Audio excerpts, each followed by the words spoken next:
This is a conversation with Chris Washburne. He is a trombonist and professor of ethnomusicology at Columbia University.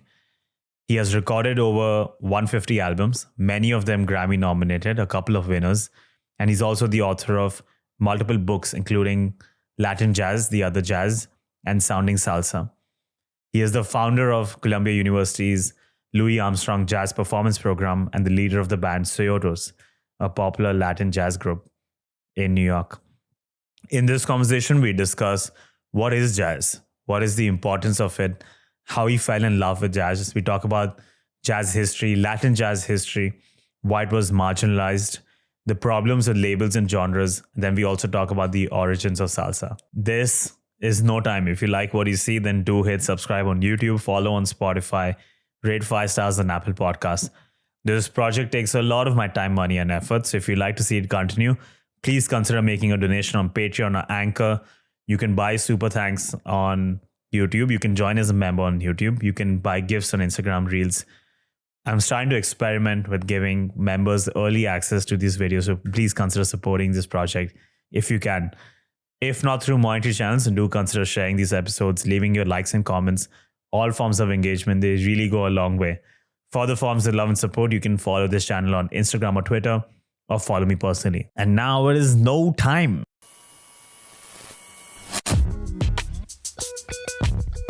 What is jazz?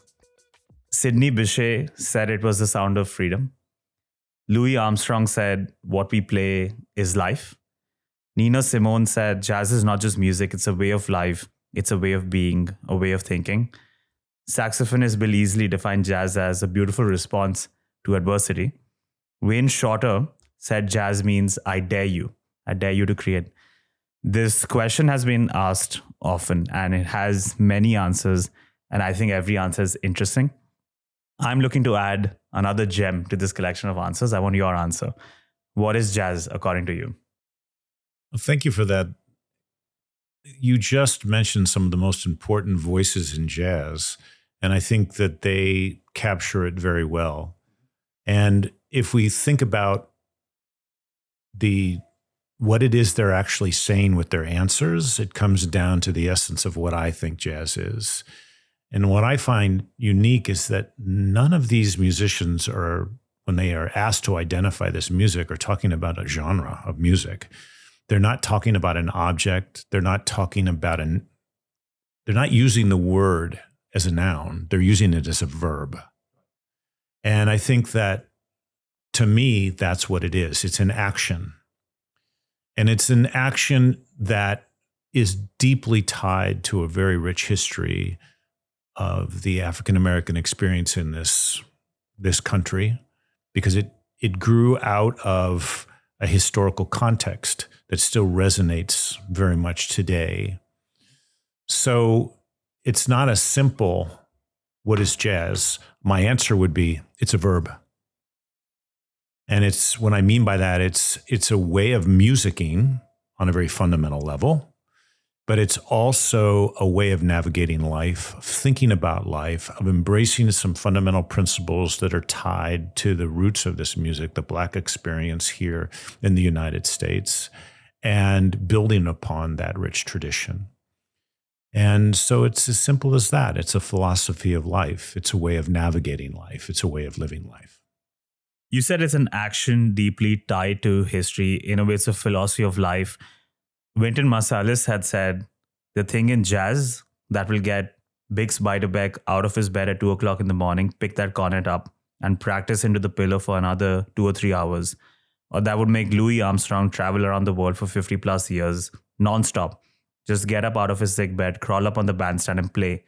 The thing that would make Duke Ellington, the thing that would make Thelonious Monk, Miles Davis, Charlie Parker, Mary Lou Williams, the thing that would make all of these people give their lives for this, and they did give their lives, is that it gives us a glimpse into what America is going to be when it becomes itself. And this music tells you that it will become itself. When you get a taste of that, there's just nothing else you're going to taste that's as sweet. You touched upon this as well. You touched upon it being a verb and a philosophy of life.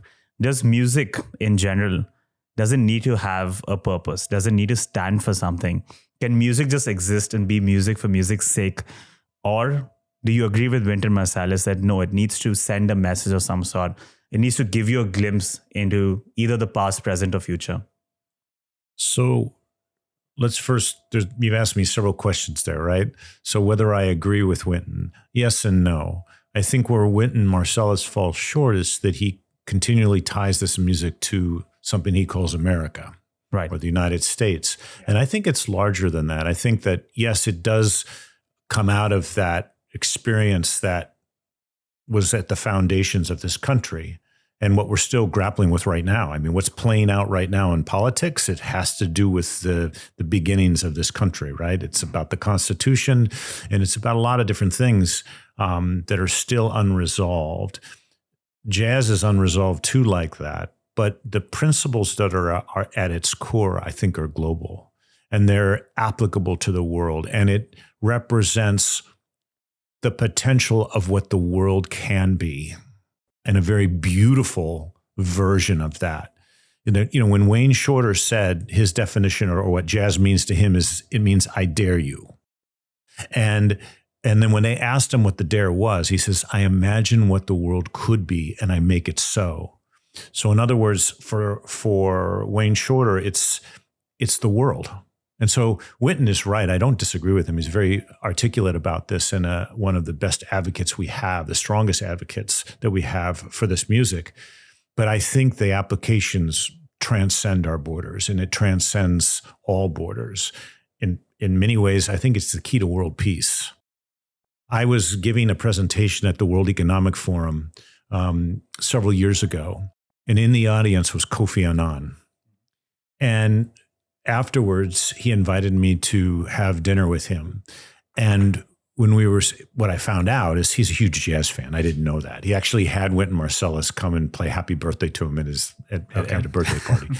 And he said, I don't tell many people this, but I will tell you, is he said, what you said in this presentation really resonated with me, was that my success as the Secretary General of the UN, which he was at the time, he said, comes down to one simple thing.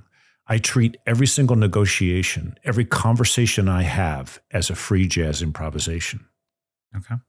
And that allows me to be open to all possibilities.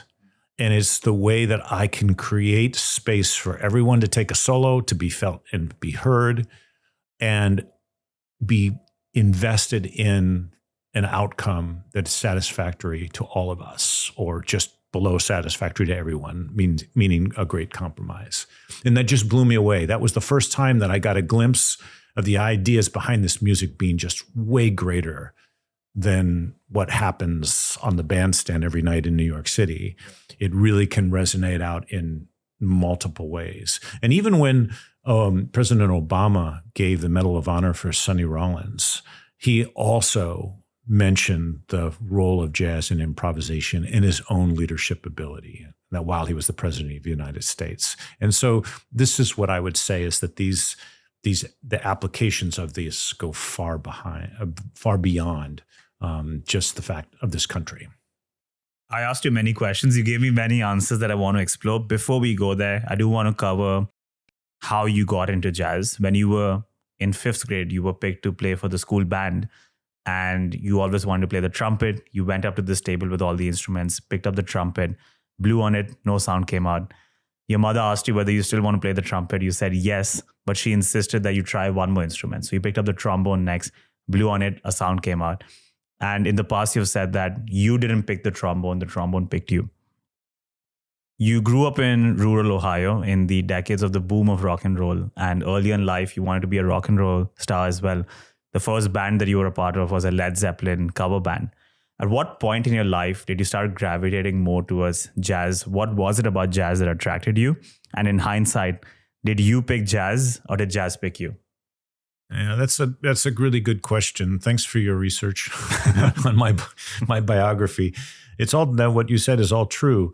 The thing is that when I got into that Led Zeppelin cover band in high school, I was just jealous of the lead guitarist, right? got all the solos. He got to stand out in front. And like I had this instrument where it just wasn't that prominent in the music that I was listening to, the music of my generation, which was more like heavy metal, right? And rock and roll. Mm-hmm. I did go see the rock group Chicago, and they had a great trombonist in that, James Pankow, and I got all their records, and that was really inspiring. But it's still, they're just a horn section. There's no soloing or anything. And but my stepfather was an amateur jazz drummer, Dixieland drummer. He just did it for fun. He'd go down in the basement. He'd play. He was a huge Count Basie fan and Lionel Hampton fan, and he would play along with the records in our basement and be in his glory. And so every time a jazz band would come through Akron, Ohio, where I grew up, when there were still clubs, small clubs, we would go. And we'd go to the jazz festivals. So I got exposed really early on to jazz performance. And I remember I was in a very small club, and it was the Lionel Hampton Big Band. And we were sitting maybe 5 feet from the band. And on the very first song that I heard them play, and I think it was like, I must have been in 6th or 7th grade at this point, maybe, there was this long, drawn out trombone solo. And I was like, huh. So maybe if I play this kind of music, then I'll actually have more creative input and more artistic gratification. And it took me a while to get to that, but I started playing in jazz band in middle school and in high school, and that's how I got into it. So it was more, jazz kind of found me. I never stopped playing rock and roll. I just was on a rock and roll tour last week with They Might Be Giants. And so I've always loved to play pop and rock music, but jazz allowed me to have bigger say into the creative process. And then I was also drawn to the fact that everybody in a small jazz unit actually has an equal say in how the music comes out. And that, for me, was like some of the most incredible collaborative experiences I've had with other human beings has happened in those small settings. And negotiated like right before everybody's eyes. We have like no idea what we're going to play, and we just show up and make something beautiful. Yeah, you have a talk titled The Equity of Jazz, which, and I agree, many of the forms of music don't have that level of equity, and jazz is pretty unique in that aspect. Can you break down jazz for me? If someone has never heard of jazz before, has no idea of the concept of the music, how is a jazz set structured? What are the different recurring elements? How does one first approach jazz? Yeah, that's an interesting question, and it's very individualized in terms of how people come to jazz or be introduced to that. I don't have a formula for saying this is what you should do, but I think that I speak often to audiences that have very little experience with jazz, and what I find is that going back to its roots and its history gives me the key on how to introduce it to them. So let's just think about the history of this music. Okay. Right? The first recording was in 1917. It was an all-white band from New Orleans because they weren't recording that many black musicians at that time. And it was the original Dixieland jazz band, they called themselves, even though they were basically very good musicians, but they were just imitating the black musicians and Creole musicians that they were also hearing. So it wasn't like they were creating jazz, but they were really good at mimicking that. And they were a very important group because it was the first group. Black musicians started recording several years later, and they eventually would outsell these guys. But what was happening in the world in 1917? There were two major forces at play. Well, there was more than two, but there was two important ones. The first one is that the recording industry as we know it today was being formulated. In other words, think about recordings, mass distribution, objects you could sell, people could possess, selling technology, record players, for them to play this technology on. The second thing is we were right on the cusp of the last global pandemic, the Spanish flu. So when they recorded this record and they billed it as the new thing, it was precisely at the moment that these record companies were trying to figure out how to go global with this mass mediation. Mm-hmm. It was also precisely at the time that all live performance venues shut down. That means that no one could consume music unless they owned records, and they would play them in their own homes. So it was like perfect storm that allowed jazz to be the newest thing that just came out right at the moment where no one could see live music. Perfect for marketing. So jazz started outselling a lot of the other music that was being recorded. In 1919, the world started opening up. It was the first time where people could go see live music. So that original Dixieland Jazz Band took a tour around the United States, playing all the music that was on that record, and they toured to Europe and Asia. By 1920, every single city that they stopped in had local musicians playing iterations of this music. In other words, this music went viral way before that word was associated with anything positive. And it was out of circumstance, because it was the music that was the sound of hope, of new beginning. It was a new sound. It was unique. There had been pre-jazz musicians that had toured into these places, but didn't sound quite the way that these guys sounded. Why was it that it could translate across these huge cultural divides? What was it about the music that people found compelling, besides it being the new and improved thing? And what I think that is that early jazz musicians centered improvisation at the heart of this music. Now, jazz is not the only music that's improvised. There's a lot of music traditions around the world that are improvised. But when we say improvisation, what do we mean, really? We mean spontaneously made, interaction with context, adapting to the moment. When I ask folks who are not jazz fans if they improvise, they think, yeah, I guess occasionally.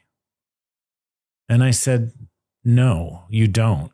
You actually improvise thousands of times a day. Because what is the definition of improvisation? I always tell this story. You had to walk here today. You crossed a major thoroughfare in New York City. You stepped onto the street. You looked one way. It was clear. You looked the other way, and a bus was coming. What did you do? Improvised, which might mean like take off and run really fast across the street, or jump back, or stare like a deer in headlights and start praying that the bus driver has the ability to improvise and swerve around them. It's adaptability. Mm-hmm. It's the fundamental survival skills of all human beings. We all improvise. And not only that, we thrive off improvisation. In every single conversation we have, if something sparks our interest or is a surprise, we're immediately connected to that other person. It's the way that we connect. It's the bright moments of the day. That's the reason why this music resonated with everyone, because it's a universal that human beings have fundamental survival skills. Every human being improvises every single day. Even if they're one of those people that are control freaks and are planning everything, they still are forced to improvise because our context constantly changes. And I focus in on that. I said, all jazz is the sounding out of that everyday process.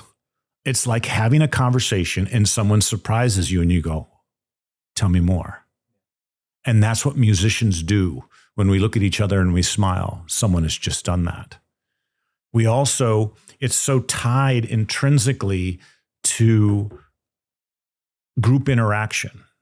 I also talk about jazz as a circle dance. So, like many traditions around the world, especially at weddings, people get around in a circle and one person at a time takes turns getting in the center and usually dancing badly, but everybody else cheers them on, right? That's what it's like taking a solo in a jazz band, where everybody in the community gets a voice and gets a moment to tell their story.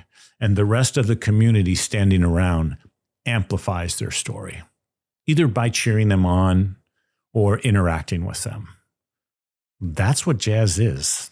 And that's simply, especially small group jazz, right? Where you have 4, 5, 6 people interacting on stage, spontaneously trying to create something beautiful right before your very eyes and negotiating that. It's like listening in to a conversation. And as soon as I can get people to start to understand that, they're usually hooked.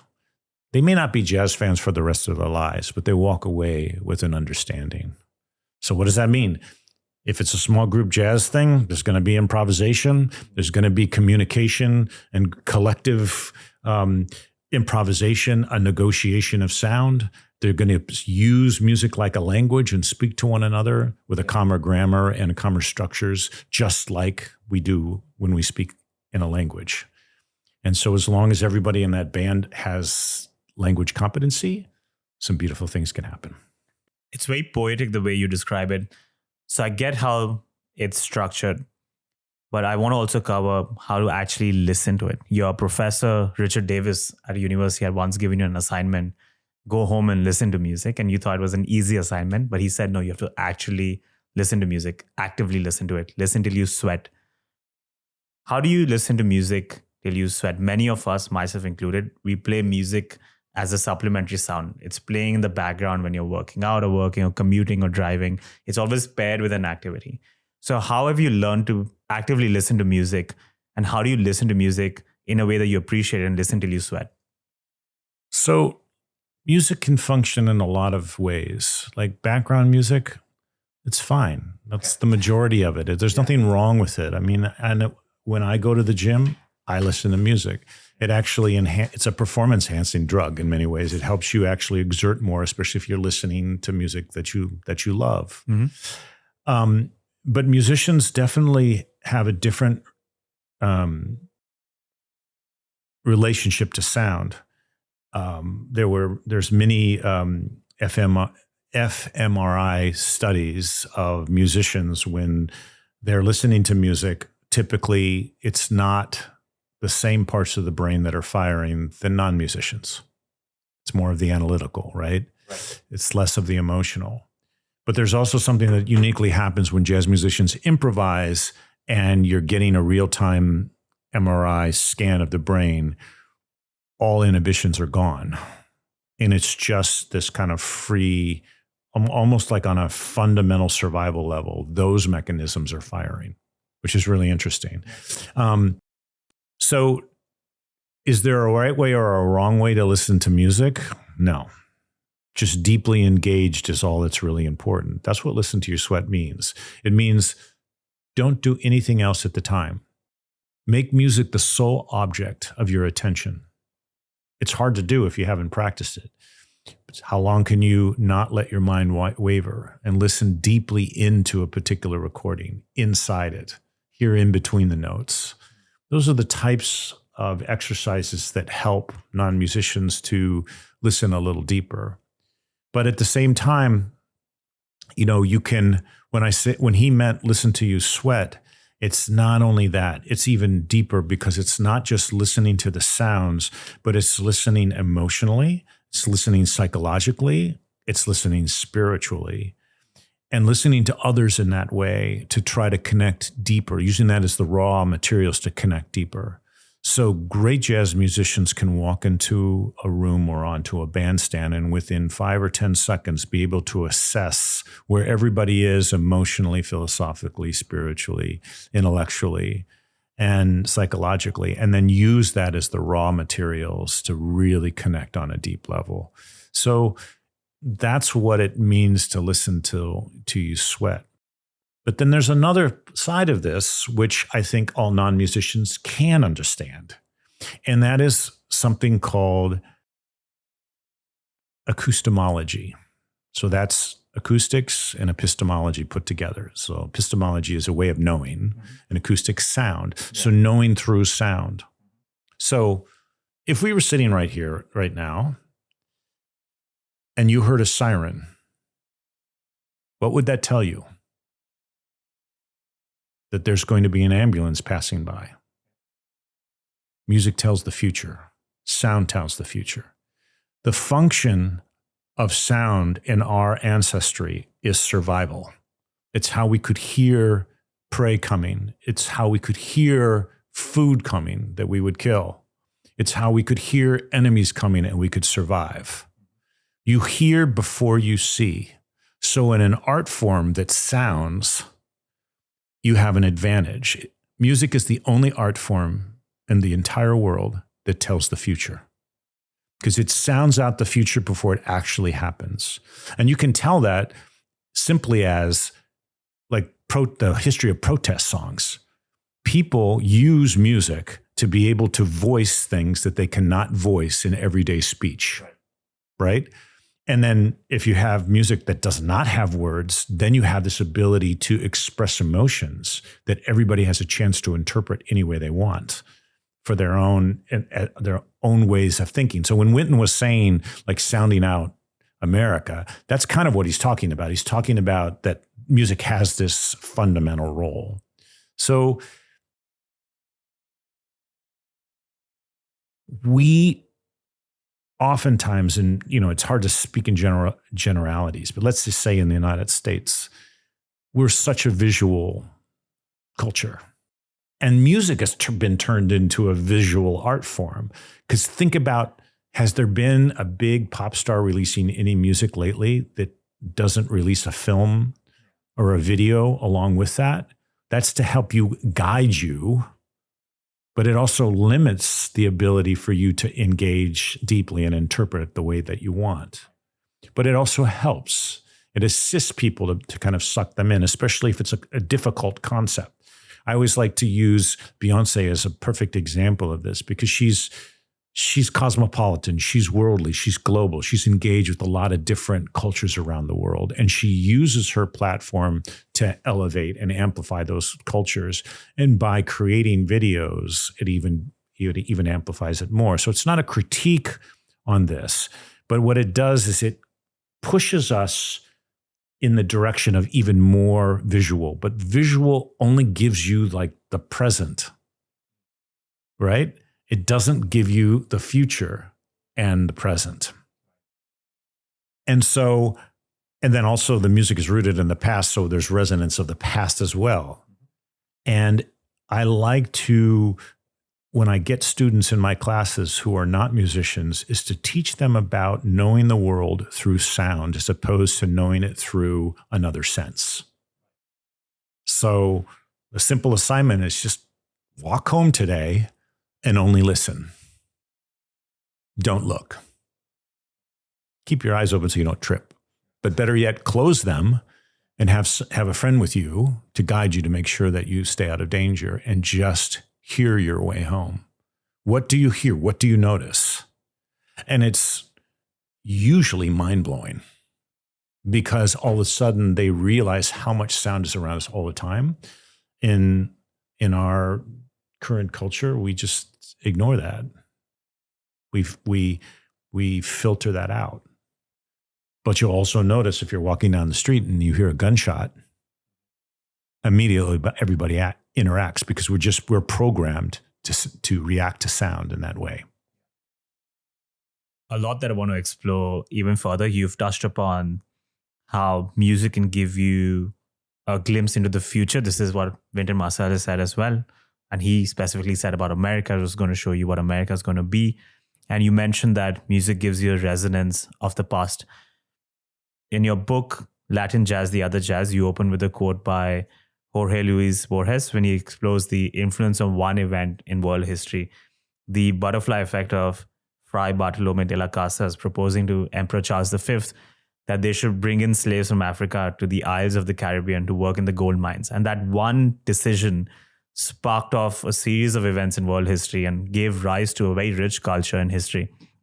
In the epilogue of your book, you say, jazz's sound reverberates Bohemian entangled histories that encompass a tapestry of racial distinctions and blurred lines between geographical divides.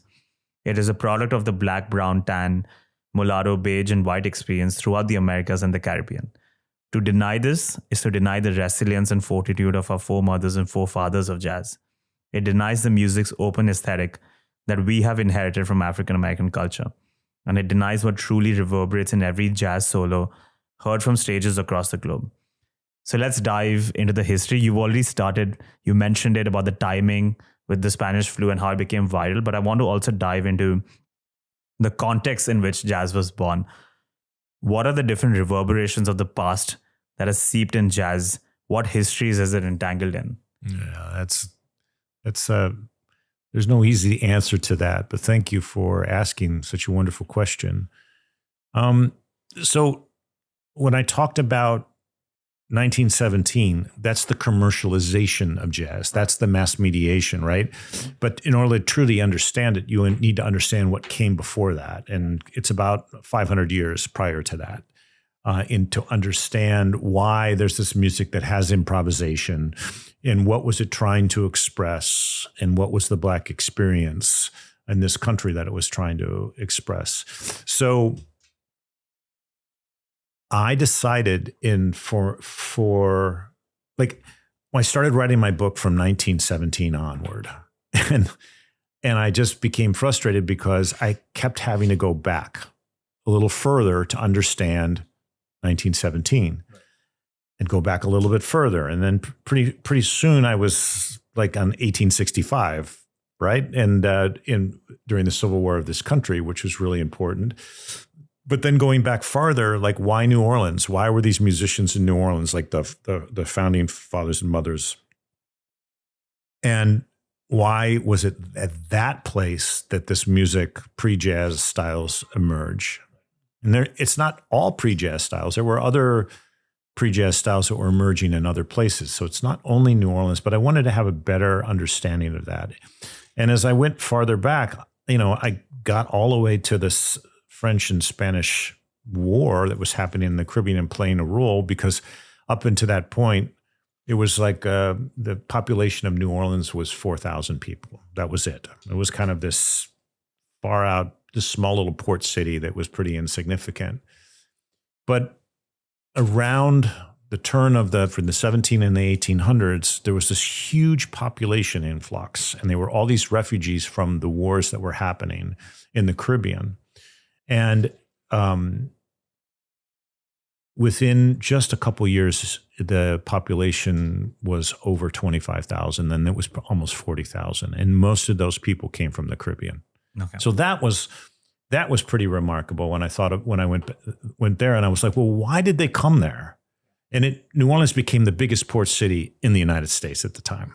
Even and there was the Louisiana Purchase, where the United States bought New Orleans and that region from the French. Then also the Spanish were ruling it prior to that. So it was really a French-Spanish colony.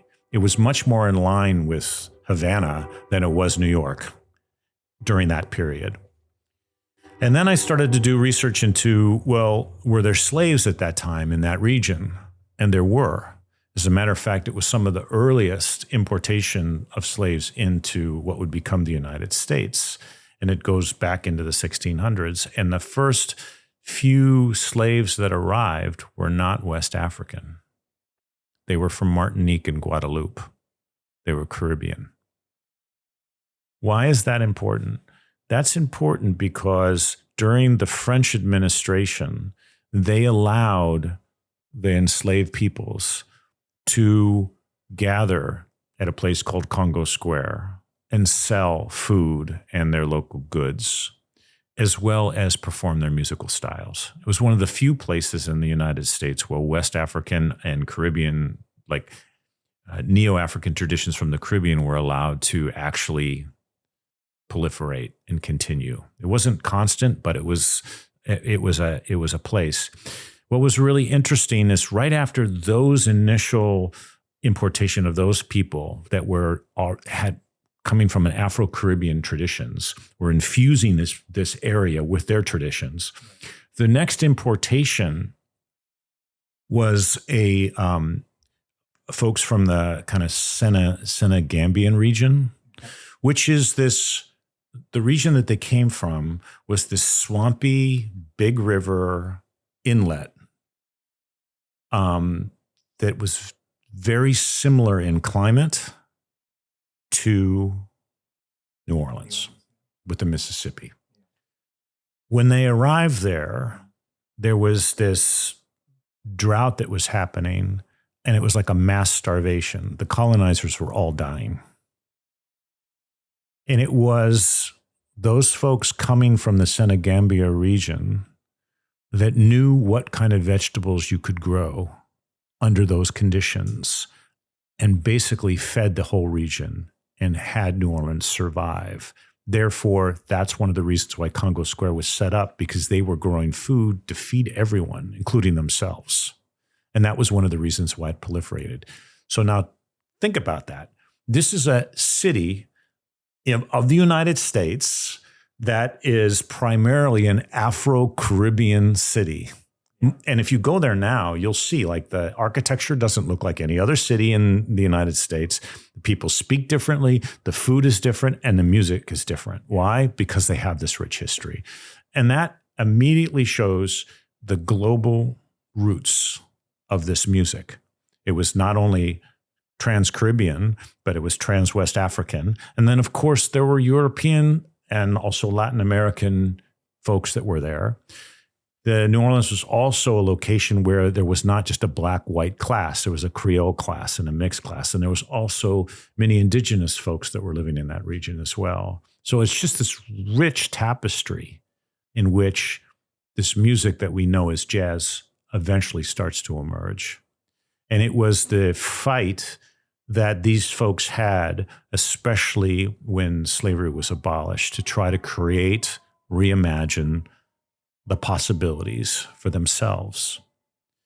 And we get really interesting insight into pre-jazz and its role in society by the very first depiction of jazz in any journalist account. And it was in the New Orleans Picayune. And it was a op-ed cartoon from 1910. So this is, 7 years before this recording. And it basically is a veranda on the street of New Orleans with these musicians that are definitely colored musicians, and they almost look monkeyish. It's very racist. And they're playing like trumpet and clarinet, like the main instruments of jazz. And they're playing in these, they're like caught in this exaggerated pose that looks like they're really playing loud, and their cheeks are blown up like it's a lot of power. And then on the street, there's all of these white folks dressed of the day, in suits and long dresses, and they have labels on: lawyer, landowner, things like that. And they are running away from the music like this. And the words coming out of their mouth is, "Please make it stop."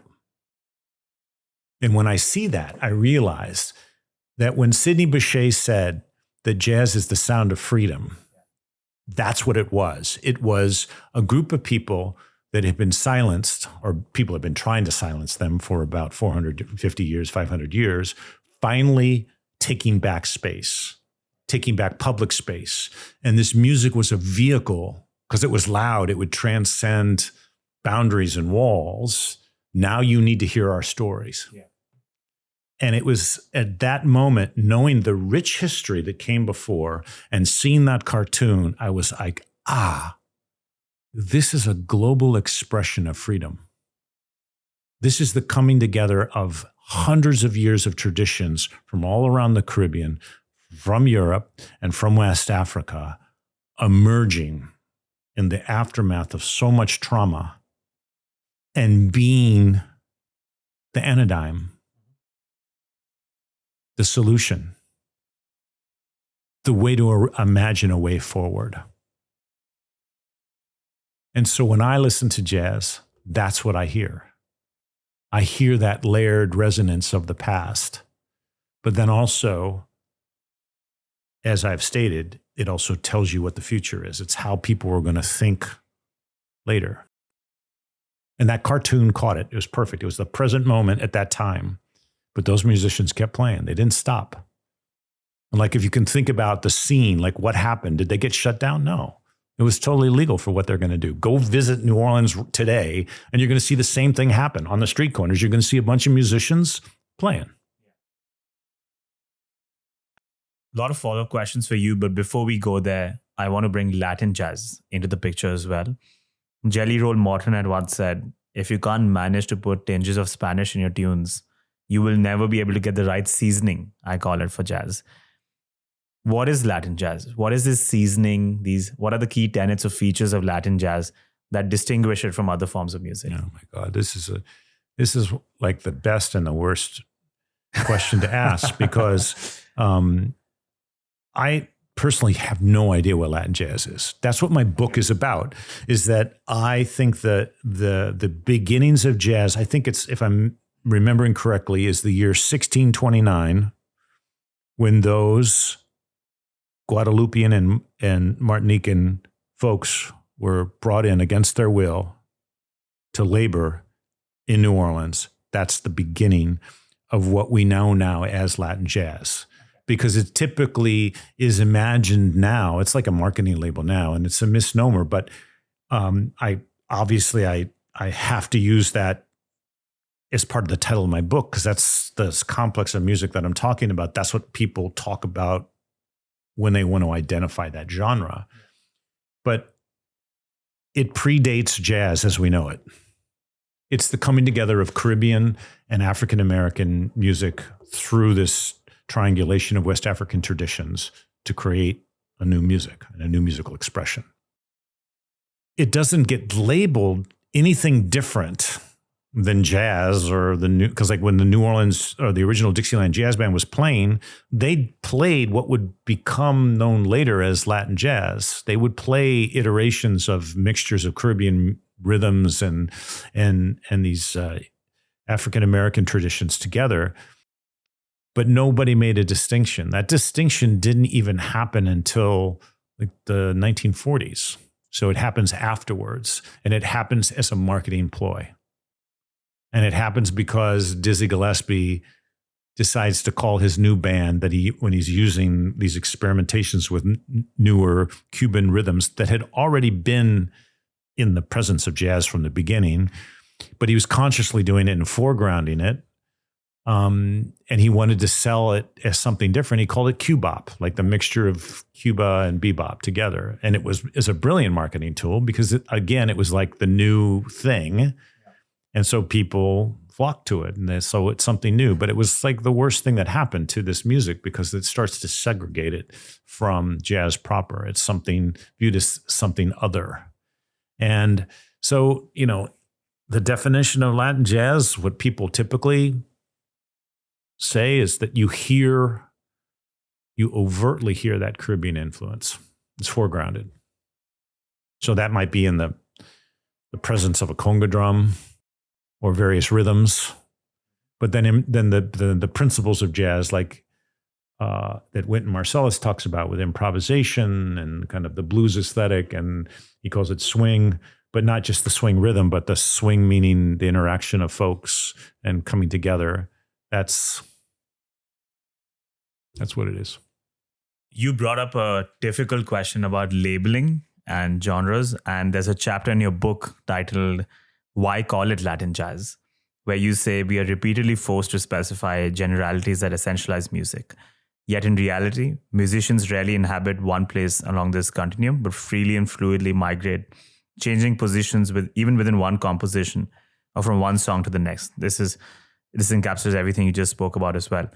Arturo O'Farrill said something similar when he said, Latin jazz is a misnomer. It doesn't exist. It's part of the same tree as jazz. Jazz and Latin are intertwined in ways that nobody has yet to even understand. In the music drawn from Latin roots, we can find keys to both jazz's past and its future. If all music is this intercultural interplay, it's this amalgamation of so many different styles and histories, then how do you find that fine balance of creating a label or a genre for the sole reason that you want to distinguish the special features and separate that music out so it can get the respect and the attention it deserves, but not let that genre constrain it and erase a lot of the context it's born from? You can't. By definition, genre is a constraint. Okay. And typically, genre is very useful for marketing, for placement, for Spotify playlists. Yeah. Right? People talk about like, oh yeah, I'm a heavy metal fan, like, or that's your identity as well. Yeah. So it's tied up to our identity. So it's about the discourse of music, and that's different than the music itself.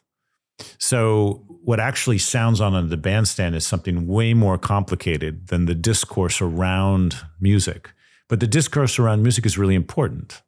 And it's important in culture, and it's important in a way that we imagine ourselves, it's a way we align ourselves with various other folks. I mean, I can remember in high school, if there was someone that came in with a concert T-shirt of one of my favorite bands, like I immediately assume I could be friends with them. That immediately opens up a conversation. And that still happens like on the street. You wear a Miles Davis shirt down on the street, you're going to get comments. And so that's the role of music in society. And so savvy musicians understand the role that this plays, and they can use that to their advantage. But that's a business decision. It's a marketing decision. And so some folks play into identity politics when they create music as to make it an advantage to themselves, because it's a very competitive field. And there's nothing wrong with that. You can do that. But the actual sound that are coming out are not necessarily aligned with the discourses around that. I'll give you an example. Mm-hmm. So I played with Eddie Palmieri for many years, one of the greatest, musicians of our time. And he had two bands. He had a salsa band and he had a Latin jazz band. Right. At the time, it's changed. There's been different iterations over the years. But when I was playing with him, the only difference oftentimes was whether he brought a singer or not. But we would play the same repertoire depending on where he got booked.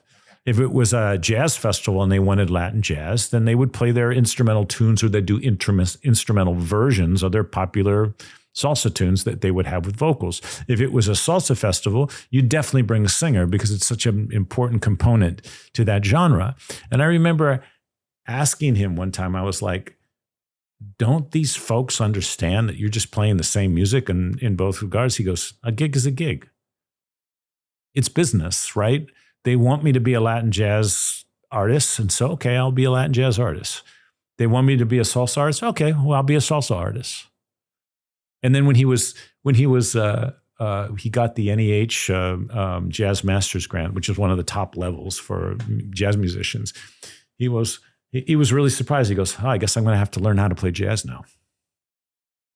So it was this really fluid way of thinking about it. And he's not the only one. I mean, it's even in my own band, we would oftentimes get booked in salsa festivals. We're not a salsa band, but I would just have to play more danceable stuff. That's just business.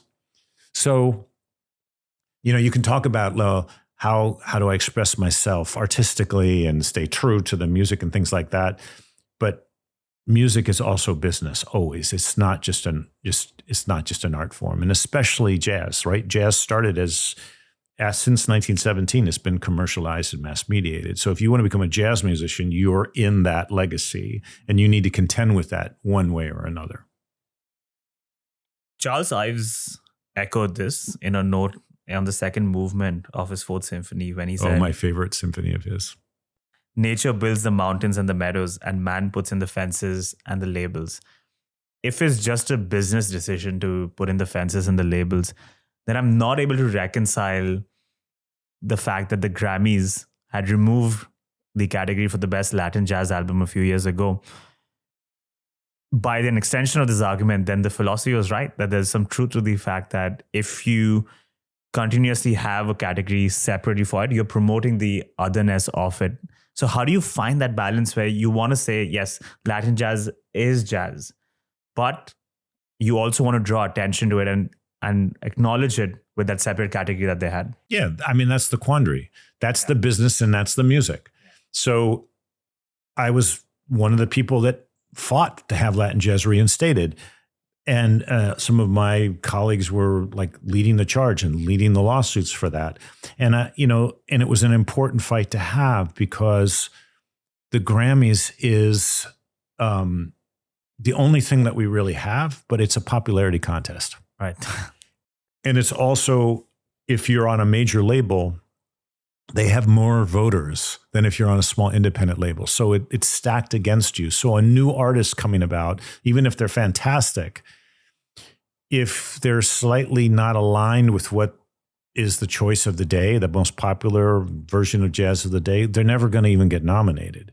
And a Grammy nomination, let alone a Grammy Award, can change an artist's career for the better. And it's also a way of getting more possibilities of being booked in a variety of different things. So you need to play that game. So that's the game. That's the fences that Ives talks about. But Ives, at the same time, he was an artist who had a day job. He was one of the first people to invent the insurance industry as we know it today. He was a millionaire in today's terms. So he wrote, it was a hobby for him. It wasn't a living, even though he was a very serious musician and he wanted that to be his sole way of making a living. But he wrote very controversial music and people, it wasn't so favored. I mean, I saw the Fourth Symphony at the New York Phil maybe just 10 years ago.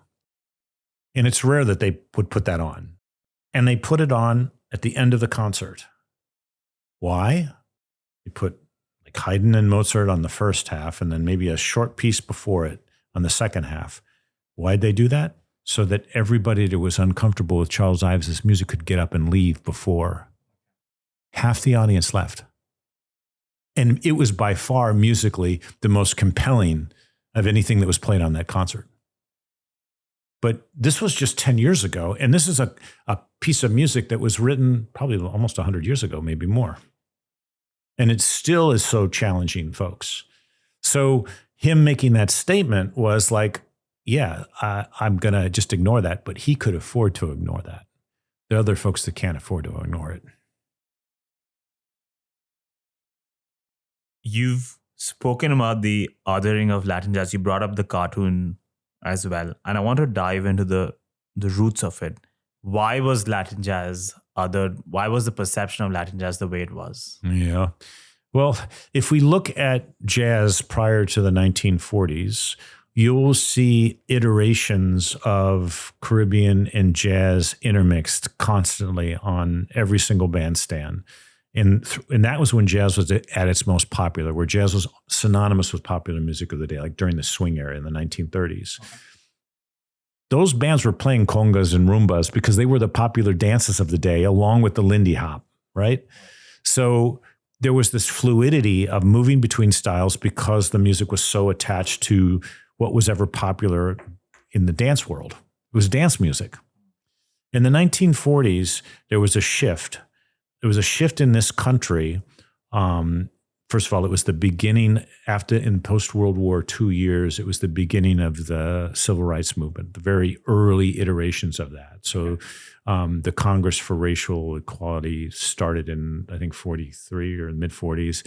It was where the discourse started to come about where jazz is revolution. Jazz is a black music expression as a way of pushing back against the racism that so many of the folks that were drafted in World War II and fought for this country then came back and had to face. So we were really in a kind of a cultural crisis at that moment.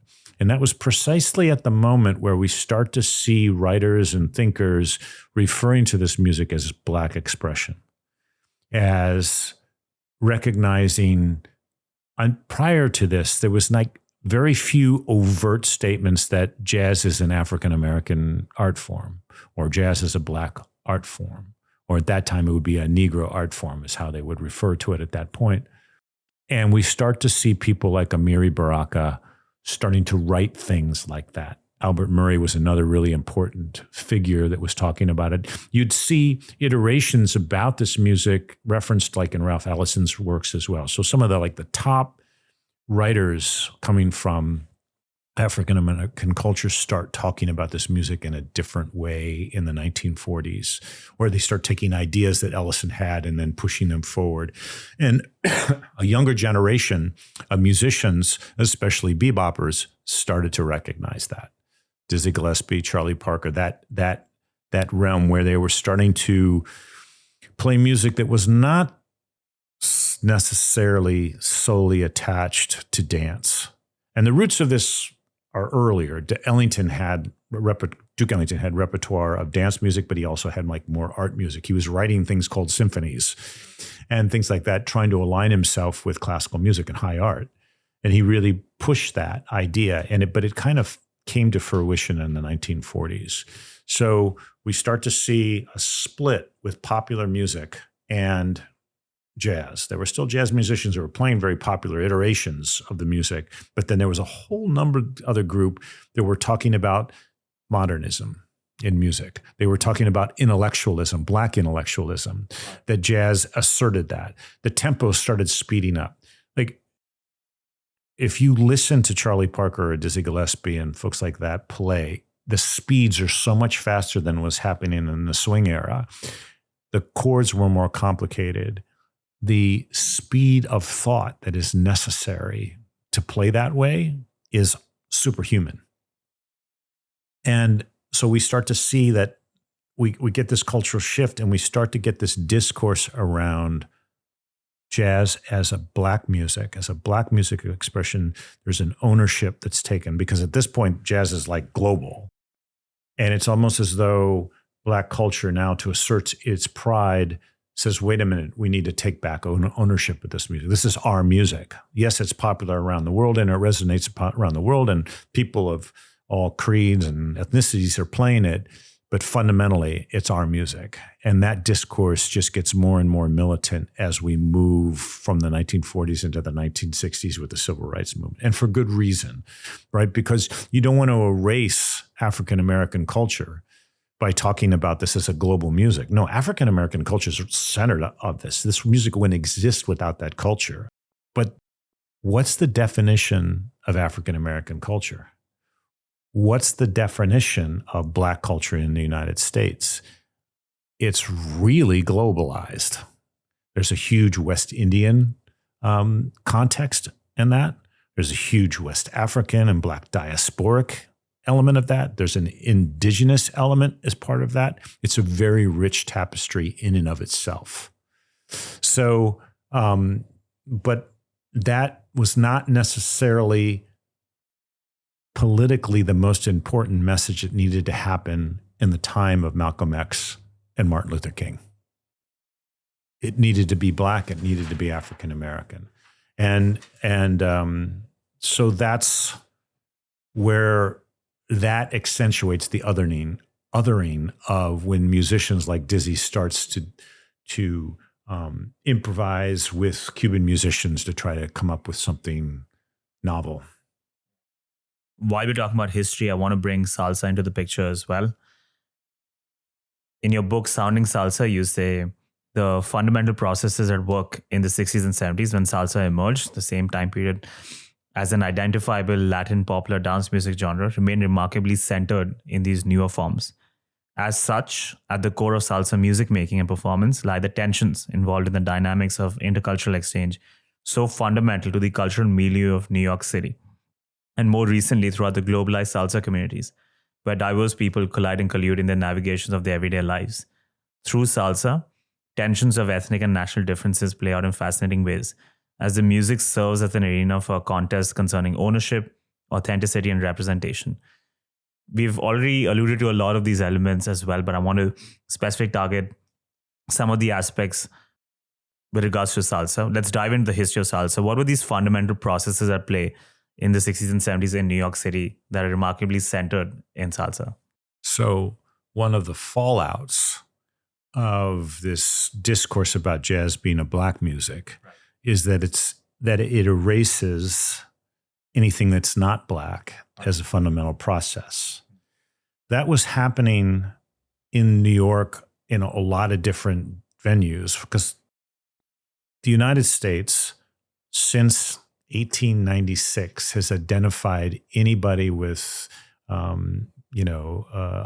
drop or an eighth of blood that can be connected to Africa or West African heritage, identifies them as Black, and everybody else is white. It's been a Black-white society. So legally, our courts that were kind of coming from the north and imposing this on the southern part of the United States, which wasn't so clear cut, It was just us and them. It was binary. And that's a false binary. When the discourse of around the civil rights movements really gets heated up in this country, it remained a black-white problem. There were coloreds and there were whites, and there were separate bathrooms and there were separate restaurants and hotels. That distinction, it was just a binary. But folks coming from the Caribbean, from Latin America, they didn't identify with either. Where was the space for them? New Orleans had a huge Creole class, a mixed race class. Where did they go? Well, as soon as they passed those laws, they were all black all of a sudden. And so this erases diversity. It erases the richness. And so how people respond to that erasure is really interesting. And salsa is a great example of that, where there had always been Caribbean dance music happening, especially from the beginnings of this country. There were these big crazes, the tango craze, the rumba craze, the conga craze, and then in the middle of the 20th century, the mambo craze and cha-cha. But one of the reasons that mambo and cha-cha was so popular is not only was it popular amongst folks that had Caribbean heritage and Latin American heritage, but it was very popular amongst African American communities and Black communities. So it was this really mixed thing that was happening. But in the 70s, that space was getting erased.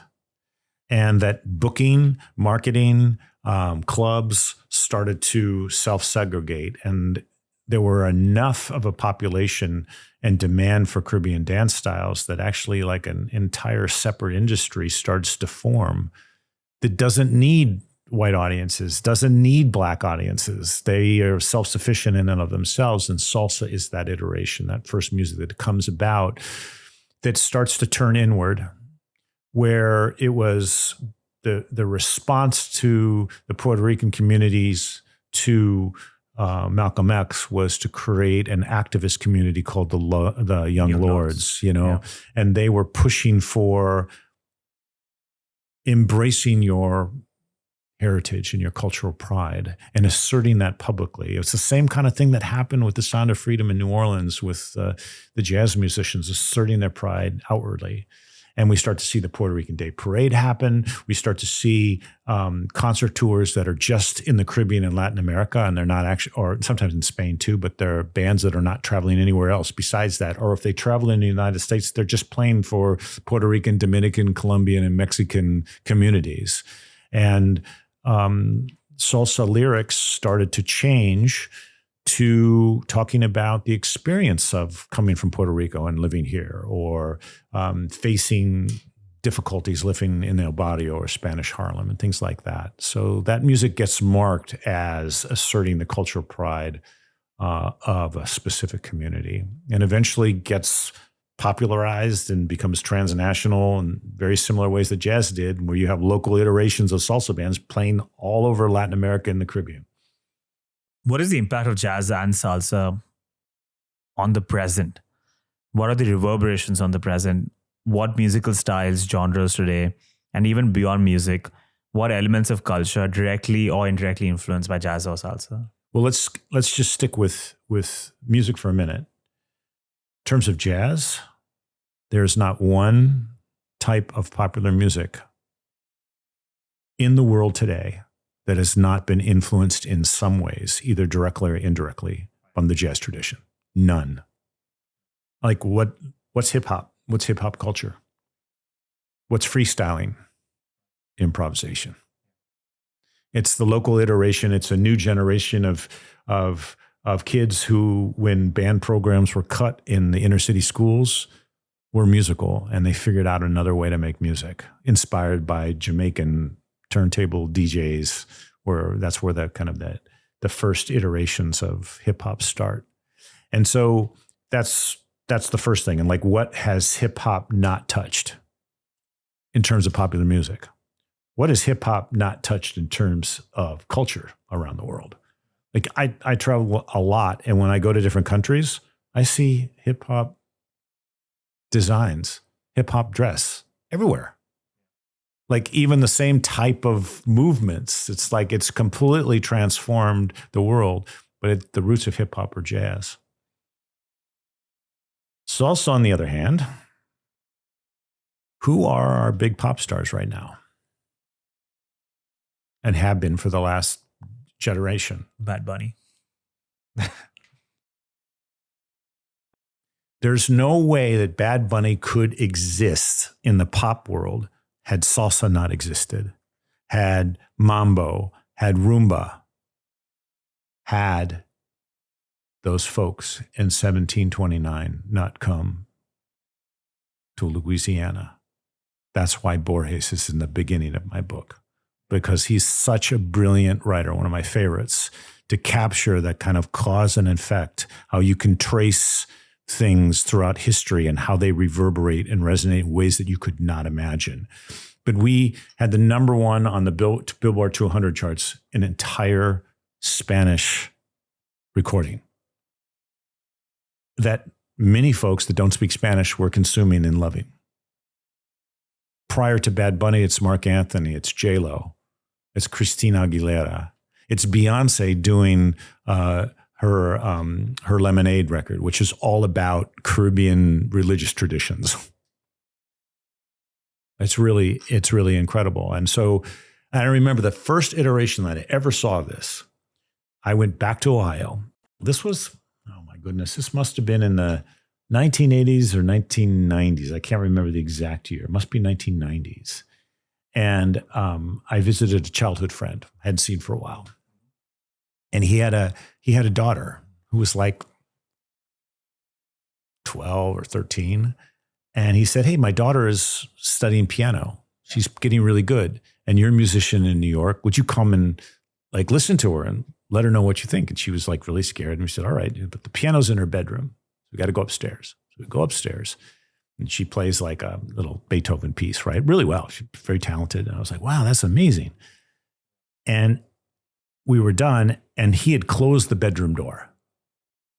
And so, but my back was to it. And so then when I said, congratulations, I turned around and I literally let out a scream because it was a life-size poster of Ricky Martin. And this is right when like La Vida Loca came out, right? So he was this huge hit.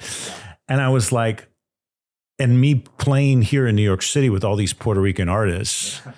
And I'm thinking to myself, my God, like where I came from when I was in Ohio, like the only iterations of Caribbean culture were reruns of the I Love Lucy show on television, where Desi Arnaz, her husband on that show, was a Cuban musician and had a band. That was it. And I was like, within just my lifetime, this short lifetime, now there's a Puerto Rican musician in the bedrooms of all these 12, 13, 14, and 15-year-old girls. And in terms of musical change, the demographic that influences the most change in the history of popular music are 15-year-old girls. They're the biggest consumers of pop music in the world. If you want to be a pop star, just appeal to them. Why them? They're the biggest consumers. They buy the most. They talk the most amongst themselves. They influence each other. And that's the formula for being a pop star. And he made it. And I was like, damn, Puerto Ricans in the house, finally, in Ohio. I knew it was a brighter future, but that's the influence of salsa. That is the influence of salsa. Yeah. I want to tap into improvisation as well. Many artists, when they talk about how they create, they talk about this flow state, this moment of trance, tapping into this higher power, becoming a vessel for some form of an energy. What do you feel when you improvise? Where is it coming from? What is that state like? So there's been a lot of studies about the flow state. And I mean, the whole reason it's called flow is that Mihaly Six, I can always get his name wrong, Sixth Sense Mihaly, who was the person who formulated this concept, the psychologist. He was at a jazz club And the band was killing that night. Like it was just like on a whole nother level. And he came up to the musicians and he said, what does it feel like to play on that level? And I think there was several musicians he interviewed, and they all used the same word. They said, when we start to play and the music takes off like that, all of a sudden it feels like we're no longer playing, but we are just a vessel and the music is flowing right through us. Therefore, the concept of flow. And that, what is flow basically means, it's when you're so deeply engaged, you lose track of time on a very superficial level. And everybody experiences flow in a variety of different ways. The most common thing is like you see an old friend you haven't seen for a while and you go out to dinner and all of a sudden it's 2 a.m. Where'd the night go, right? It also happens when we're with a lover or someone that's really special and you just like linger all day long and all of a sudden it's night. Like where'd the day go? It represents the most fulfilling, happiest times of our lives and when we reach our creative potential. What is part of the concept of listening to you sweat is flow state. When jazz musicians play, because it is so fast and your interaction time has to be so fast, everyone must be in a flow state in order for us to play on the highest level. And if we're not, if we're anywhere else but fully present, we cannot do what we do. It's one of the few professions that requires a flow state constantly every time we go to work. Flow states are really important in every profession, but think about your own life. How often are you in a flow state? Probably when you're in a really good interview. Maybe that could be the case in other things. But every interview, right? It's hard. It's really hard in any profession, but jazz musicians are in it always. They tried to figure out, well, what is a flow state? Is it really that the music exists on this spiritual level and then it comes through? Because that's what it feels like. Yeah. You feel as though you're starting to play things that you've never played before, which is really weird when that happens. And I think that, most musicians do believe in a very, like a spirituality that's attached to this music. I think it's different for a lot of folks, but it's tied to these rich traditions. A lot of musicians talk about the ancestors having influence on when they play and things like that. Right. But we have fMRI machines now, so we can actually see that. And so the studies of flow states are really interesting. You can see a musician playing, and it's just analytical. And then at a certain point in an improvisation, especially an interactive improvisation, the analytical mind shuts down. And the concept is this, is that in order to execute at such like fast tempos and interact with 5 people at once, all improvising, it's too much information and our brains just don't have the processing power to do that. It's impossible to do. So what happens is our brains selectively start turning off a variety of different areas in order to facilitate that speed. And it's much more in line with fight and flight as opposed to analytical thinking, inhibitions, or self-analysis. Those parts of the brains that are associated with that kind of activity are dark. And as soon as they start to all darken out, flow state happens. So what is the definition physiologically of a flow state? It's when half your brain is turned off. So you're only operating with certain aspects that allow your reaction times to speed up. It's the same reaction time, the same type of processes that are involved in when you're like in a terrible accident. If you've ever experienced a terrible accident, a lot of people say it was like I was moving in slow motion. Like I could see everything that was happening as it was happening, and I actually had time to react. Right. Even though it was just a split second that it happened. Yeah. Those are the kind of processes that are needed for jazz. You can train yourself to get into a flow state. This is practicable. And so musicians have to do that. There's different ways of thinking about it. Some people do it through meditation, but a lot of times it's just through practice about listening to you sweat, focusing so much on that and not allowing any other thoughts to come in because there's no space for them to come in. I love it. It's so fascinating. I don't know about other interviews. This has definitely been some form of flow state because more than an hour has passed. and I didn't even realize it. So I have to start wrapping up. But I really appreciate you have a way with words, and the way you describe it, it's so poetic, both jazz and the performance itself. Before we wrap up, I would love it if you can interpret what masterpiece I've built with the Lego. What do you think these objects are? So you'll notice that I did not build anything. Mm-hmm. That's because I have ADD. And if I start building something, I will not be able to speak with you. I couldn't watch you when you were building these things as well. How would I interpret these things? A really poorly constructed building. Ouch. There's two. No. It's not a critique of you. Okay. You might have been making a statement, but these don't really fit together. There's spaces, but it seems like you're living in a place where every day you're looking at buildings that are unusually shaped. And I could imagine this is a reflection of your daily life. Okay. I don't know, man. This is A tightly constructed bit. yeah, this is a much better constructed car battery. Oh, that's exactly what I was going for. Poorly constructed building and a nicely constructed car battery. Let's move into some closing questions. What are some books, movies, role models that have strongly influenced you in your life? Mm.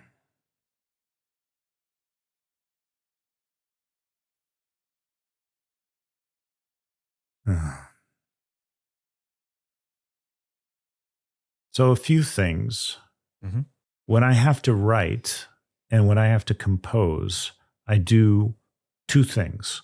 I start reading Victorian literature because I think in terms of the English language, that was a moment of incredible craft, and the vocabularies were just expanding, and I'm always like expanding in a variety of different ways. And so I love to read Victorian, and it's up like a different era too. So it gives me like insight into the past, but it gives me ideas of how to use language and to be able to articulate in ways. But I also like more avant-garde approaches that are rooted in Victorian literature, but then are also pushing the limits. And so like Virginia Woolf's writing I've always found really compelling. But the biggest inspirations have been visual. I love to go to contemporary art galleries and just be in that space, especially sculpture. I love Richard Serra's work with these bronze metal things. I love to go into those sculptures and like fall asleep and then wake up. So those have been very big inspirations in terms of like different art forms. I like to go see dance, contemporary dance. I usually don't, if I'm writing a lot of music, I usually don't go to see music so much. Yeah, and try to get inspirations outside of the music. But I'm constantly listening. I listen to music from all over the world and just get new ideas. And from a musician's perspective, a composer's perspective, mass distribution networks now like Spotify are, really stealing from artists. Like we get much less royalties from those platforms now. But they also allow you access to things, and YouTube as well, to just take these, these journeys that just wander through places that you'd never have access to. So I do that daily. See what happens. Time for 2 unfair questions. Who is the greatest jazz player of all time and why? I don't know if there ever was one. There's a lot of musicians that are great at a certain thing and they serve a certain purpose, and it's a really important purpose. I mean, the easiest one is Miles Davis, right? He was an incredible band leader and was able to manipulate his bands to play at such a high level that I take inspiration from someone like him. But there was also people that were more important that came before him, and just Duke Ellington's role in navigating such a racist society and doing it elegantly always was quite remarkable and inspirational. I also just love musicians that surprise me. And there's a variety of musicians that surprise me. I think the greatest autobiography I've ever read was by Charles Mingus, the great jazz bassist. And he wrote an autobiography from the perspective of his therapist. It's incredible. It's all fiction, but it's the most realistic and reveals the most about any musician that I've ever read. Second unfair question. Which is one great jazz club? Let's say I only have a day in New York City. Which jazz club should I go to? And maybe one in New York and one in the rest of the world. Oh, man. That's really tough, right? Because I get asked that question about New York like all the time. And it changes. They change over time. It depends on who's booking them, like a lot of different things. But I always think that if you're going to go, then go to the one that's the most important in the history of this city, and that's the Village Vanguard. And consistently, the music will be good. But it's just being in that environment that Coltrane played in and played live, like, all the greats played there. So, and it's still the same. It hasn't really changed. It's just still the same space. The acoustics are incredible, no matter where you sit, because it's just this weird configuration. It's kind of long and almost like a triangle. The rest of the world, there's so many great places to play. I think that where I have some of the warmest memories is Café Central in Madrid. Two good options. Last two questions. What would you like your legacy to be? You know what? I never really think about the legacy. I do write books, and I hope that they resonate. I hope they make a difference. I hope people read them. I hope that I'm able to. I do a lot of interpretation work, which is present to groups that are not musicians, to try to teach them in business and in large organizations the value of this music, and that the value of listening and how it can enhance their own professional lives. Because I think that that's the true function of the arts in society, right? They are the answers. The artists see things before anybody else does. That's the role of art in society.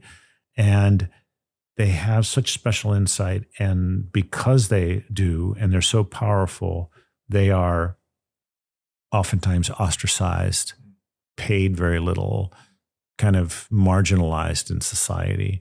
And to try to center the arts into every single conversation, no matter what it is. It's one of the greatest. Artists are problem solvers. And jazz in particular is a proven model for solving problems, creating equity within an organization, creating a space for everyone to have a voice, creating engagement, and collaborating in such a way that produces beauty, which I think is something that everyone should aspire to. And that's a model that was set up over 125 years ago. So it's like, pay attention to it, listen, because it has something to teach everyone. I hope I can push that message forward.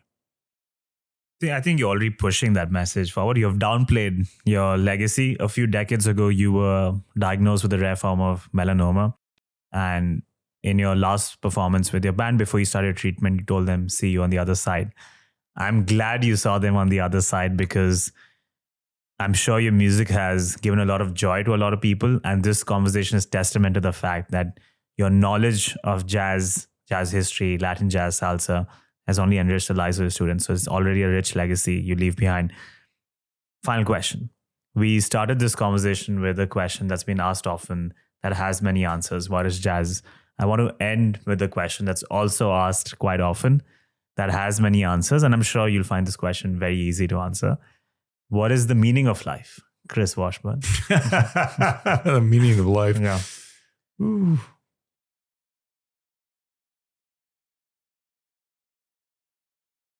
Just connect.